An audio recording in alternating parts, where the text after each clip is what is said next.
Hey folks, and welcome to Direct Kicks and the Vintage Video Vault. Oh, that's right. One of a kind, Hall of Fame stuff behind me. And can't wait to get to the show, because you know what time it is? I think you know. World Cup of Java time. Let's get going.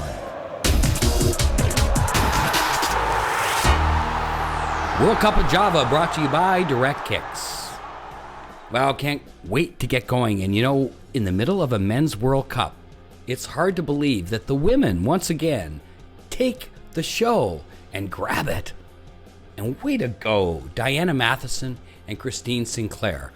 Their incredible announcement today that Canada has finally, after all these years, have developed a women's professional soccer league. That's right, a coast-to-coast league with 8 teams, 2 of them already been mentioned, Vancouver and Calgary. And these 2 ladies are the ones that are the beacon of success for Canadian football.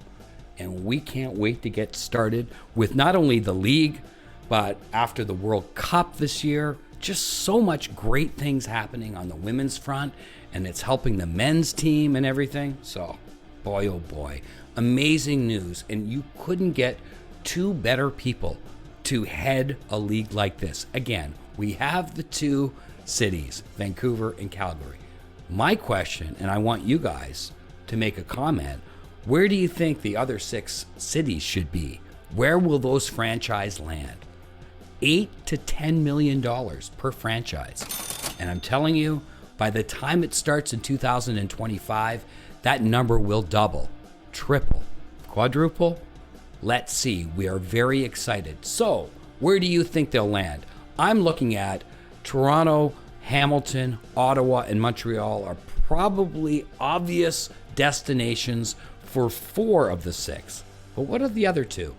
What about the Belleville Lady Bombers? Maybe not. I'd love it, though. It would be awesome for Southern Ontario to have a team like that.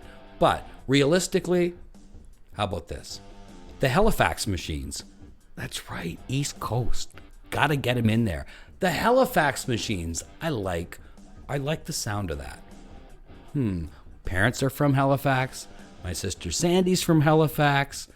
It would be awesome. And we are so proud of these 2 women for helping push forward this great sport of soccer.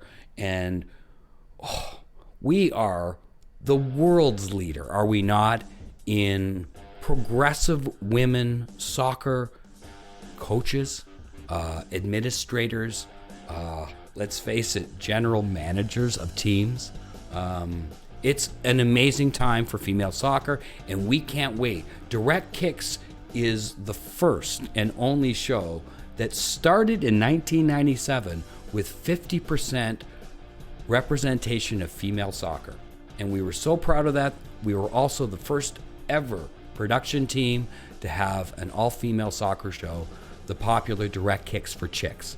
So we can't wait to help promote this league, to help have features on some of the upcoming stars, as well as some of the amazing Hall of Famers that we have right here. And we're going to be showcasing these for the first time in over 20 years. We're going to be showcasing some of the great stars. And this is amazing. And it's amazing that the females have been the ones that have really helped push forward. And they've helped support the men's team. And now they get to be the stars once again, the rock stars for Canada soccer as we go to Australia and New Zealand this summer. And then now in 2025, this yet to be named league. So that's another comment what you think the name of the league should be. And tell us your favorite towns and cities that represent Canada for this 8-team league. For now, let's think of expanding it to 12 soon. You know, you just never know. This is where we're going. Rocket ship and Direct Kicks will be there. And we can't wait. So, okay, let's turn our attention now to the men's over in Qatar. Now, that was an interesting day now, wasn't it? Brazil, Portugal, just playing amazing football. And then take a look at the Canadian team. Sure, we were out after 3, and we were roundly criticized by a lot of people, both with our coaching, tactics, some of our players. But look, a week or so afterwards, what happens? Croatia gets to the next round. Morocco to the next round.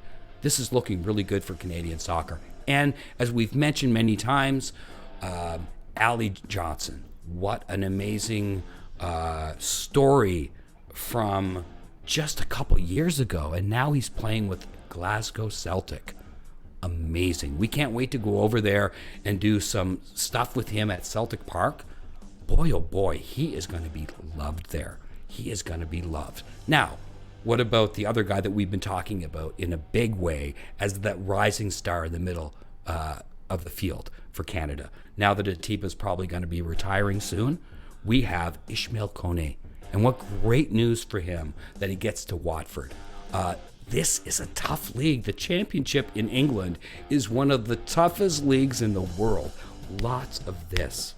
But I think Korny has his skill, ability to distribute the ball, and play with his speed, and play with the other players on the team that will help showcase his skill. Let's hope he gets the chance he deserves. We're really rooting for you, Ishmael. This is a great move by two Montreal players getting some really great exposure in the World Cup. So it has been amazing. It is going to be amazing when we talk about the females, and then the rest of the World Cup. We are very excited. But you know what? We're also really excited to showcase Soccer Rapid Fire Trivia. That's right. One of our most popular features in 125 episodes was Rapid Fire Trivia. Trickeration, truculence, and trivia all put together for it is an entertaining bit of stew of soccer trivia. So, let's set this up. Korny Dalglish is our referee. He comes out with a yellow card. Generally, 2 yellow is a red. No. We've decided to expand it so that we'll give everybody the chance to answer all 10 questions. So this is going to be tough because of the trickeration and truculence. And we go after a guy who is a Canadian through and through, but loves his Liverpool. He loves his English footy. So we've got him. His name is Mac Jones from Belleville. Malcolm, let's go. Let's go head to head on Soccer Rapid Fire Trivia. We're here at the Beaufort Pub in Belleville, and we have 10 questions. And Malcolm, this is going to be very difficult for you because Korny Dalglish comes out with a yellow card if you get one wrong. Oh, my. And then if you get the second one wrong, it's usually a red card, but we let you go. You know why? Okay, that's because nice. we're generous. Okay, so I get more questions. It's give here on Direct Kicks. I get more questions. Yes. Okay. But if you have too many yellow cards, then the urinator comes out. Let her rip, man. Let her rip. Okay. All right. Question number 1. Name the Welsh legend who is always in a hurry. Ian Rush? Correct. That's a little bit of trickeration and truculence. I named my son, his middle name is named after Ian Rush. Really? Yes. His middle name is Rush? No, it's Ian. Oh, see, I had one or two. Okay, there you go.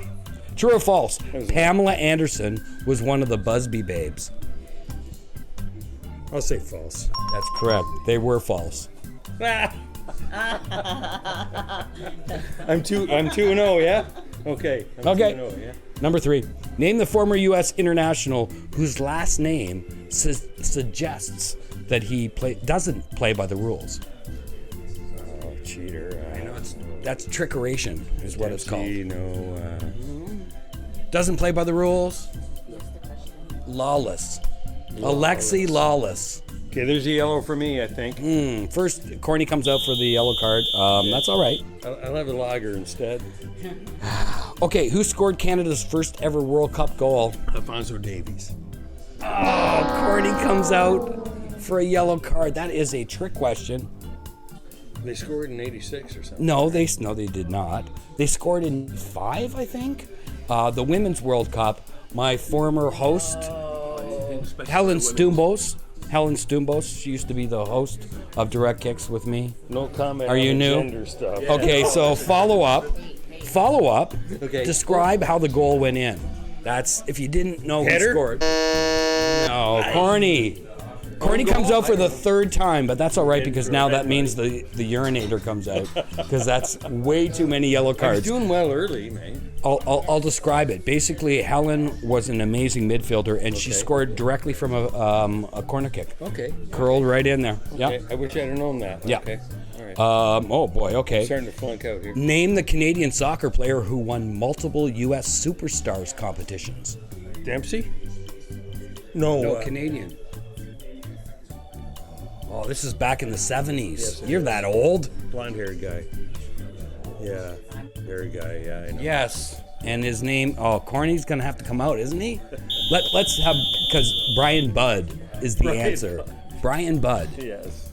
One of Canada's best ever athletes, I assure you. Okay, so here's, Where did he play? he played for the Toronto Blizzard. Okay. Yes. True or false? Former English player Paul Ince is now a plumber with a company called Ince Sink. False. That's correct. You got to buy that one. Question number 8. Name the only male player to score in 5 World Cups. Oh, I think he just did it. Messi? Korny is just coming out, earning his corn, as they say. No, that would be Ronaldo. Cristiano. Yeah. Number 9. What country? He is a bit of a baby, though. Yes. He's a diver. What country won the 2000 World Cup? Sorry, what country won the 2000 Gold Cup? Mexico. Korny is just having a field day today. No, Canada won the 2000 World Cup. Sorry. Gold Cup. We're the 2026 World Cup that we won. Okay, last question, follow up. Quickly, how many syllables in Pesce Solido? 5. Correct. Got to give him that because Did I get Korny would. Yes, you did. There's English 5. major. There is 5 syllables in trivia. Pesce Solido, and that's this edition of Soccer Rapid Fire Trivia. Was it Thank you, Korny, 5 out for of coming 10? out and 6 out of 10? and the urinator. I think he came out about 4 or 5 times, but that's all right. 6 out of 10. I really appreciate you participating in a cheers. First 2.